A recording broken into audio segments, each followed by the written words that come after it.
Hello, hello, bonjour les artistes. On se retrouve aujourd'hui, une fois n'est pas coutume, dans une vidéo qui aura pour thème, encore une fois, l'aquarelle. Donc ici, j'ai réalisé un dessin d'un visage dans le style japonais un peu manga comme ça. Et aujourd'hui, moi, ce qui m'intéresse de vous montrer, c'est la façon d'appliquer de l'aquarelle et de voir le résultat de l'aquarelle que l'on appelle de l'aquarelle granulation. Alors, granulation. Qu'est-ce que c'est une aquarelle granulation? Alors, une aquarelle normale, c'est une aquarelle donc qui va vous donner un aspect plus lisse. D'accord? Tandis qu'une aquarelle granulation, comme son nom l'indique, est une aquarelle qui va vous donner un effet plus granuleux. Je vous montre ça. Donc ici, vous avez plusieurs petits tests échantillonnage de couleurs donc, que j'ai fait pour différentes choses. Donc, si vous regardez ici, voilà. Donc ces deux-ci, vous allez voir que, mis à part le grain du papier, donc à la caméra, je ne sais pas, ouais, voilà. Mis à part le grain du papier, l'aquarelle a un aspect, celle-là aussi, quand même relativement lisse. D'accord? Donc ça, c'est l'aquarelle que l'on utilise de manière traditionnelle, celle avec laquelle j'ai réalisé les vidéos précédentes. Donc qu'elles soient un petit peu fluorescentes, un peu plus typées sur des thèmes ou autres, on a de toute manière une aquarelle qui a un effet dit lisse. Par contre, lorsque l'on va parler des aquarelles granulation, voilà, on va obtenir une aquarelle donc, dans laquelle, vous voyez, on a des espèces de petits grains comme ça. Voilà. Donc ici, vous avez un autre effet. Voilà. Donc, je n'ai pas encore réalisé de composition avec ces aquarelles. Je les ai testées pour voir comment ça réagissait sur un papier de 200 grammes. Je voulais les tester avec vous en direct et donc, ce qu'on va faire, c'est tout simplement prendre un petit peu d'aquarelle granulation. Donc ici, je me suis procuré 2 tubes d'aquarelle granulation. Donc s'il y a des gens par ici qui habitent la région namuroise et Gembloux, vous pourrez trouver chez Top Art, un super magasin artistique, ces petites aquarelles en tube. Donc il y a différentes gammes de prix, différentes séries. Mais ici, je me suis donc procuré la Potter's Pink. Voilà, Potter's Pink de la marque Daniel Smith, qui va donner une teinte, donc comme je vous ai montré, ceci. Et ensuite, une autre, donc de la marque toujours Daniel Smith, mais de la gamme Primatech. Donc c'est une gamme de couleurs dans laquelle il y a plus de minéraux, dans laquelle on va justement avoir un effet encore plus intense en fonction de la couleur et donc du minéraux qui est à l'intérieur, un effet donc plus intense de granulation. Et donc au point de vue du bleu, c'est celui-ci. Alors, ici j'ai envie donc de réaliser une composition avec un arrière-plan justement avec ces fameuses aquarelles granulation. Donc, je vais partir sur le bleu, parce que j'ai envie d'avoir une composition un peu plus dans les bleus. Et donc vous voyez ici, j'ai déjà déposé, il y a plus de 48 heures, les couleurs donc dans les petits godets, le lapis lazuli genuine et le pink spotter.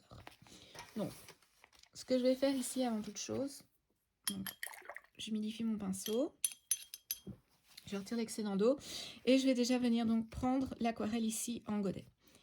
Par facilité, je vais en déposer sur le couvercle. Voilà. Pour en avoir déjà un petit peu. Donc, on va y aller au fur et à mesure, vraiment. Et on va découvrir ce que ça donne. Par contre, je vais tourner mon dessin par facilité. Parce que c'est un format plus grand que ceux sur lesquels j'ai travaillé avec vous jusqu'à présent. Donc forcément, hop, et voilà, Aramis. Voilà, donc après le passage d'Aramis, je vais ici humidifier ma feuille dans mon fond. Voilà.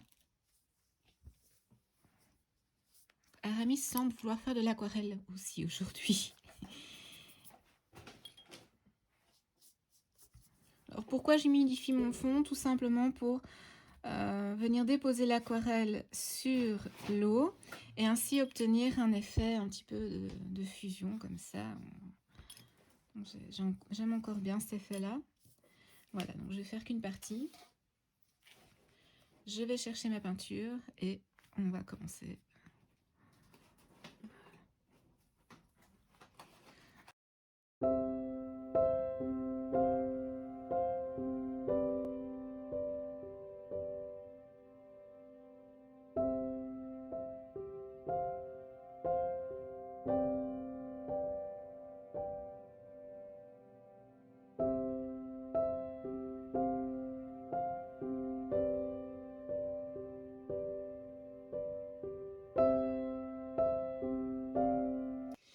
Voilà, donc maintenant il nous reste à attendre que l'aquarelle sèche. Donc ici j'ai utilisé le Potter's Pink et donc à l'arrière-plan le lapis lazuli genius. Alors donc ici on voit déjà qu'à certains endroits ça granule. Hein, donc on a par exemple ici, voilà, dans le fond on voit que ça ressort. Donc ici aussi un petit peu. Donc mais ça se révèle vraiment. Je trouve que ça se révèle vraiment plus au séchage. Vous avez aussi un petit peu ici, on voit comme ça commence à sécher. Voilà, que ça granule. Donc ici, on va laisser sécher. On y reviendra dès que ce sera sec pour la suite. Hello, hello les artistes. On se retrouve donc ici après le séchage de l'aquarelle. Donc, je vais vous faire un petit zoom, voilà, pour que vous puissiez constater que l'aquarelle déposée dans le fond, donc dans l'arrière-plan, voilà, a bien granulé. Alors, déjà, première constatation, mais ça je m'en étais déjà aperçue lorsque j'ai appliqué donc le fond bleu, c'est que le lapis lazuli est beaucoup plus transparent que le Potter's Pink. Voilà, donc il faut savoir qu'au niveau du tube de pigment, le lapis lazuli est plus coûteux, ce qui veut dire que le tube de lapis lazuli, dont le nom exact est le lapis lazuli genuine, est plus coûteux que le Pink's Potter que voici. Le Pink's Potter, par contre, est quelque peu plus opacifiant. Et donc voilà, ça c'est vraiment en fonction de ce que vous recherchez, de ce dont vous avez envie. Le fait d'avoir un lapis lazuli un petit peu transparent m'a permis de venir retravailler de façon successive entre les différents temps de séchage, différentes couches, afin de donner ici un petit contour un petit peu plus foncé tout simplement. Et donc moi je voulais vraiment quelque chose d'un petit peu nébuleux, nuageux, enfin pas nébuleux mais plutôt nuageux, vous voyez, un petit peu de dispersion comme ça, tout en ayant donc l'effet de granulation.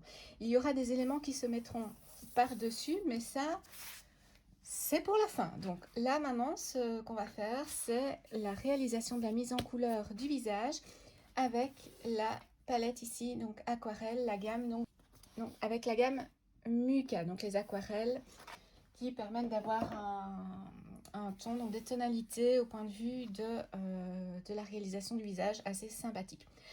Voilà, donc je vous fais ça, je vous montre bien entendu toujours avec une vitesse supérieure à celle à laquelle ça se réalise réellement, et on se retrouve tout de suite après.